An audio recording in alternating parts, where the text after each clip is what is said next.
ilang Blooms ang nag-camping sa paligid ng Araneta Coliseum Huwebes ng gabi para makabili ng ticket sa Grand Beanieverse Concert. Sa Sabado pa, ang general public selling ng tickets sa Ticketnet box office. Pero pumila na ang ilang fans na gustong makabili. Actually, nag-hotel kami and then after, mga 8 hours lang and then after nun, balik ulit dito para makasecure kasi mahirap na baka maunahan. Dito na din po kami natulog, naligo po, para po makakuha lang po ng ticket. Dito po actually sa Lapag lang po. Para lang po talaga makakuha po talagang umaga po.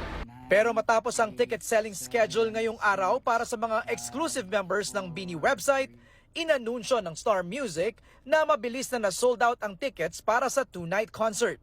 Sa loob lang ng 3 oras, ubos ang tickets sa lahat ng sections ng 2 gabing concert. Kaya bad news para sa mga pumila dahil hindi na matutuloy ang nakatakdang general sale sa Sabado.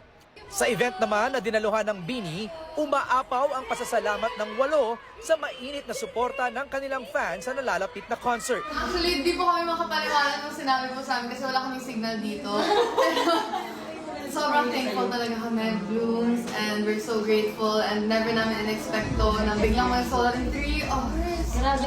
Well, nasa event po kami, yung mga Blooms nagsasabi, sold out, sold out. Like, Akala namin binamanifest na nila. oo, sold out pala talaga. So, ang galing talaga ng nila.